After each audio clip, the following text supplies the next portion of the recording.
Andito na naman po yung lingkod, Epipanyo Labrador, dito po sa ating programang Reaksyon Mo, Birada Ko. Okay, sa ating magpapatuloy, mga minamahal ko mga kababayan, ay pag-uusapan po natin ngayon, no? Ito pong ginagawa pong Peace Rally o National Peace Rally ng Iglesia ni Cristo. Sabi po nila, yung National Peace Rally daw ng Iglesia ni Cristo ay walang pamumulitika. Malinaw po yan ha. Sila po ang nagsabi niya, walang halo ang pagkasabi, walang halong pamumulitika. Pero kaklaruhin ko lang po sa inyo mga minamahal ko mga kababayan. Huwag po kayong maniwala sa sinasabi ng Iglesia ni Cristo. Ako po hindi ako galit sa Iglesia ni Cristo, pero pasisinungalingan ko ngayon yung sinasabi nila. Kasi ginagago nila yung taong bayan eh. Ginagtanga ang taong bayan. Ayoko sana magsalita sa Iglesia ni Cristo kasi kaibigan ko nga yung ibang ministro dyan. Pero sa puntong ito, wala akong pakialam kung magagalit man kayo sa akin, kayong mga taga-Iglesia ni Cristo. Lalong-lalo na yung pamunuan ng Iglesia ni Cristo, itong si Eduardo Manalo. Lalong-lalo ka na, ikaw mismo na leader ng Iglesia ni Cristo. Nung umpisa, hindi ko pa kayo masyadong ano kasi akala ko talaga yung sinasabi niyo National Peace Rally, Peace Rally para magkasundo. Pero hindi. Pinagsalita ninyo si Marcoleta sa National Peace Rally ninyo na para bagang pinalalabas doon na mali ang ginagawa ng mga taga-kamara. Kung talagang yan ay totoong peace rally, bakit isang politiko na mortal na kalaban ng mga congressman dyan sa kamara ang pinagsasalita ninyo, hinayaan ninyo magsalita na parang lumalabas na mali ang ginagawa ng kamara na siyasatin, alamin, papanagutin yung mga taong umaabuso sa kanilang kapangyarihan katulad ni Sara Duterte? Nasaan yan yung peace rally na sinasabi ninyo? Halatang halata pamumulitika eh.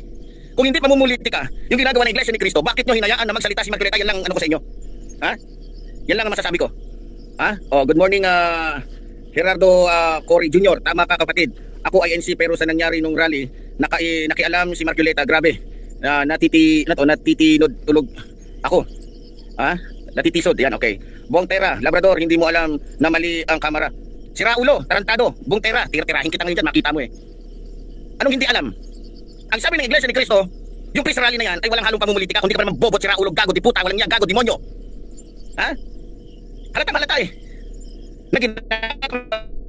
Demonyo, mga sira ulo, mga putang ina, yung peace rally na sinasabi, yung pinagkaiba sa ginawa ni Rodrigo Roa Duterte. Anong ginawa ni Rodrigo Roa Duterte? Prayer rally daw. Pero nung nagsimula na sila, paninira rally pala. Parang totoo yata yung sinasabi sa akin na binayaran ng bilyon-bilyon itong pamunuan ng Iglesia ni Cristo para lamang makaligtas itong si Sara demonyo. Ayoko na sana kami ng Iglesia ni Cristo eh. Kasi okay na kami. Okay na kami. Natutuwa na ako kasi nakikita ko na yung ano eh. Pero sa nangyaring ito, di puta, di honor. Good morning kay Apple Teach 1980. Front lang nila yun. Yes, halata naman eh. Front lang nila. Yung sinasabi ng Iglesia ni Cristo na peace rally. Putang inang peace rally na yan. Wala yung pinagkaiba sa prayer rally ni Digong nyo. Robin Dolor, INC ay kasabwat. Manalo, ano ba yan? Tingnan nyo ang reaksyon ng mga Pilipino. Kayo mga nanonood ngayon, lalo ng mga dides. Tingnan nyo. Sige, mag-react kayo. Yung mga nakano ngayon, babasahin ko dito yung mga reaksyon ninyo. Baka sabihin nila, ako lang ang nagre-react dito ng ganito. Sabi dito ni Romel Bella, alam naman ng taong bayan kung ano ang totoo eh. Yes. Gerardo Cory Jr. Ay, oy, putang ina mo ka, tawag dito. Sige, yun na yun. Pio Manuog. Ano to? Pare-pareho lang yan. Tama. Di ba? Mga kababayan, sabi ng Iglesia ni Cristo, wala daw halong pamumulitika. Ay, putang ina, politiko yung nagsalita dun eh. Isang maagang putang ina sa mga, sa mga kalaban natin. At maging dito kay, kay sino tong ng Iglesia ni Cristo? Si Eduardo. Isang magandang putang ina mo ka. Eduardo, Manalo, mukhang pera ka talagang demonyo ka. Ilang bilyon ang binigay sa'yo? Tarantado ka. Okay na sana eh. Andas na ng respeto ko sa'yo eh. Ang ganda na ng ko sa Iglesia ni Cristo, pero putang ina mo ka, Eduardo Manalo. Kiki ka ng ina mo. Anong pinag-usapan ninyo ni Marcoleta? Anong pinag-usapan ninyo ni Sara? Porket ba kaibigan, kakampi ng mga Duterte si Marcoleta? Ayan, tinulungan nyo si Marcoleta. Ang sabi nyo walang pamumulitikang halo, pero pinagsalita nyo sa tablado yung budlat na mukhang buteteng na pisat. Walang halong pamumulitika. Alam nyo mga kababayan, delikado po ang bansa natin. Dahil sa nakikita ko, kapag ang mga membro ng Iglesia ni Cristo mayroong kapangyarihan sa ating bansa, sasakupin tayo ng Iglesia ni Cristo. Kawawa ang bansa natin pag nasakop tayo ng Iglesia ni Cristo o Iglesia ni Manalo. Hindi pala Iglesia ni Cristo yan. Ngayon ko lang napatunayan lalo na mali yung sinabi sa akin ng kaibigan ko ministro. Sabi niya Iglesia daw ni Cristo. Pero hindi na. Mas naniniwala na ako ngayon na Iglesia sila ni Manalo. Iglesia sila ng demonyo. Sabi niyo peace rally ba yun? Hindi niyo pinagkasundo yung mga tao, kundi hinayaan niyo pa lalong manira si Marcoleta sa side ng mga Marcos at ng mga mababatas. Sinong ginagago ninyo? Tanong ko sa iyo, Eduardo Manalo, magkano at ilang bilyon ang binigay sa iyo ng mga Duterte? Di puta ka. Wala akong pakialam sa inyo kahit 1 trilyon pa kayo mga taga-Iglesia ni Cristo. Sa puntong ito, sa puntong ito, hindi niyo matatakot si Epipanyo Labrador. Saan yung peace rally na sinasabi niyo? Kung talagang peace rally yan, bakit hinayaan ninyo masalita si Marcoleta? Mga gunggong kayo mga di puta. Presi Ramos, matalino na ngayon ang mga tao, di na nila manloloko. Alam na ng mga tao kung ano ang gusto nilang palabasin. Doon po mabag. God bless you, Epipanyo, ingat lagi, mabuhay ka. Rexy Pimentel, good AM sir, AM halata ang INC, pera-pera lang sila. Tingnan nyo, kayo mga taga-INC, pera-pera lang ang tingin sa inyo ng taong bayan, pero okay lang.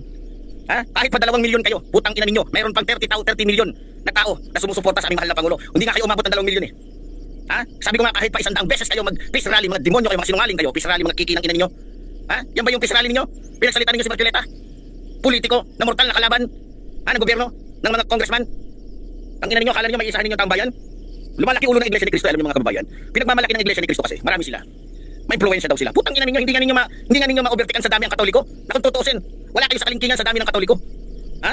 Inggun lang kayo ng dami ng Katoliko. Mas lalo na ng Islam. Di ba? Putang ina, akala mo kung sino si Asta. Akala mo na talaga powerful sila, pera-pera lang naman ang labanan nyo dyan. Ginagamit ko lang naman yung reliyon ninyo pagdating ng politiko. Ay, aminin nyo sa hindi. Ha?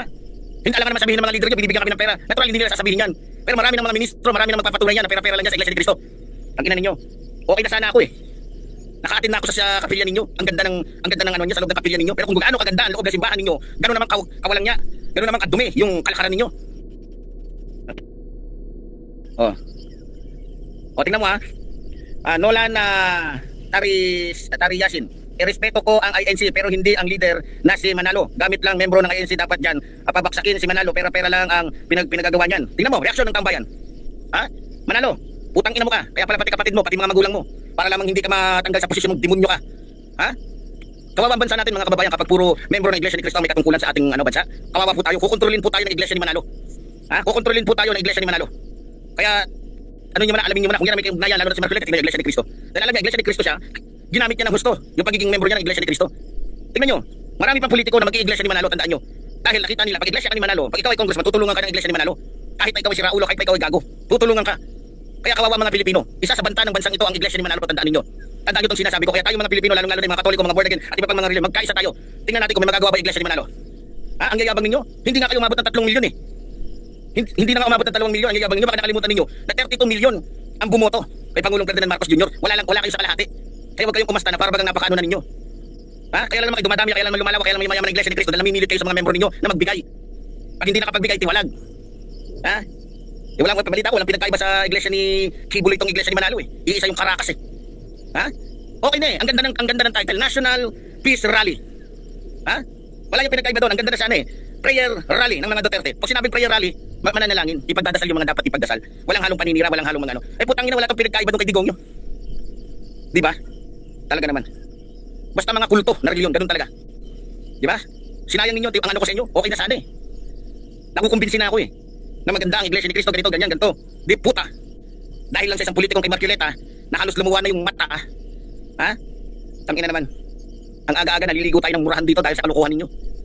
Ha? Ano pa mga reaksyon? Ano pa mga reaksyon? Paabot nga ako. At ako'y naha-high blood na dito. Ha? Sa totoo lang mga kababayan, delikado isa sa